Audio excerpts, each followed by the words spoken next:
Firstly,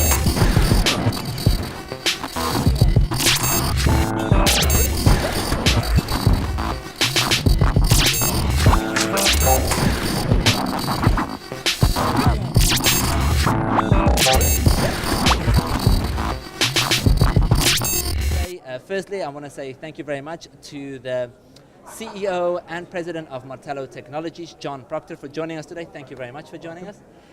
You are the man in the hot seat, and here along with me to add to that hotness, or at least ask some of the questions, I have my co-host here from Stratford Managers, the VP of Product, Chad Holliday. Thank you so much for joining me today, Chad. Pleasure.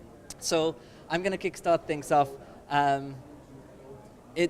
Martello Technologies has such a deep role within the Ottawa tech community, and really has just grown year over year and have done so many amazing things. But you now have stepped into this new position.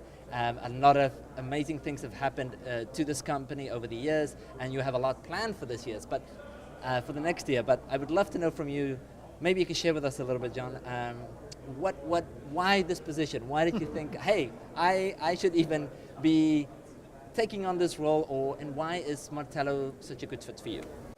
I think there's a whole range of reasons, and I'll sort of boil it down to maybe three. The first one is people. Much as we talk about technology is a people business. So when I first got to meet the Martello, high performance people and the team that's there already, there was a certain desire. I want to work with you. I like you. You're all high performing adults, mature in what you do. I'd like to be part of that. The next piece is really from that you step into a culture. Martello has a culture, as you said, being involved in the high-tech scene, being involved in the Ottawa community, and then the internal culture of how do they treat each other, how do they work together, and all of that sort of all spoke to me and said this is where you want to be. And I think, just on a side note there, that's one of the hardest things as we grow, which we're going to talk about, is maintaining that culture. Maintaining that culture where high performance people actually enjoy coming to work every day. And as a CEO, that's going to be one of my key sort of driving forces to make sure that retains. And the final thing is opportunity. You said it well, Martello's mature, they've been around a while, and now there's an opportunity for growth. So you've got key board members like Terry Matthews, Bruce Linton, and others. It's a very strong board, very strong, stable technology, mature, well-known, and now it's a case of transferring out of that startup mentality into the next phase of now a full operating, mature company. Well, thank you for sharing that, and it's so true. It's such a wonderful environment to step into, and as you say, great leadership that's been there, and of course still surrounding it, that makes it such a wonderful company. And we're excited about what's happening in the future. And let's talk a little bit about the future. Last year, we kind of broached the subject briefly, even with Bruce, saying that there is a possibility of maybe Martello putting out a public offering going in to the new year. I guess I should ask why that's even considered, and then I guess the second part to that question is, what does Martello expect to gain from making that change or making that step? So the first thing is to recognize it's a fairly big step. It's a complicated, challenging step. You need experts who've done that before.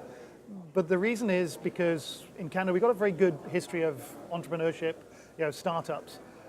The hard phase is moving out of that into that growth phase. And to do that, sometimes you need cash, right? Be very blunt. You be able to either to grow, hire the fabulous talent that you need, and that means going public. That means creating that value offering that people can then invest in and see, buy into that vision.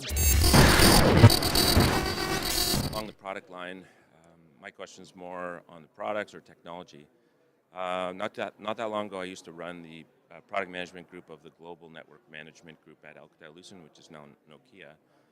And I remember vividly when video kind of came into the picture for service providers. It sort of overwhelmed the bandwidth, and bandwidth itself became somewhat constrained within the WAN. And it took service providers to a certain degree by surprise. And then there were things like voice over IP and voice over LTE, and there was a rapid expansion. Anyways, SDN WAN came in the picture, et cetera, et cetera. My question to you is, from a Martello perspective, on your product side, what's the value proposition that you give telco providers to help with this increased or rapidly increasing bandwidth expansion? I think you've hit one of the key issues on the head, which is constant desire for bandwidth. We look at disruptive technologies like Netflix, demanding more and more bandwidth. Voice over IP, video conferencing, UC, all demands bandwidth. So it's very expensive to lay more fiber. It's very expensive to create more bandwidth. It's better to become more efficient and more effective, more intelligent about how you use it. And that's really our place to be, is to help these service providers, get the maximum, out of the bandwidth they can provide. And again, if you look at things like the building, all these customers with 50 gig, contracts with providers, but I doubt there's 1,000 gig pipe coming in. They've got to manage that intelligently and say which one of my clients needs that maximum bandwidth right now and who doesn't. And how do I prioritize the traffic going through into my network such there isn't a business interruption or business noticing. And I use that term because if I look at things like UC, a voice over IP call may not be critical, but an email is. But a 30-second delay in an email won't be noticed. But a 30-second delay in a voice over IP call will be very much noticed and will require customer service. Yeah. So we can minimize those disruptions. And our acquisition of Elfiq plays directly into that with the SD-WAN play that you spoke about, with the link balancing that we bring. So that's one of the tools that you bring to bear to solve the problem. And our deep knowledge of UC, bringing all those pieces together, really enables some of these disruptive technologies. So I wouldn't say we're going to be a disruptive technology. We're an enabler of these technologies, given the bandwidth that they can get at. Helping troubleshoot as well as provision, for example. Absolutely. And again, that's part of sort of the reason for the Elfiq acquisition was not only can we detect, but now we can help. Now we can actually remediate. And again, quickly, and particularly again, you look at things like failover.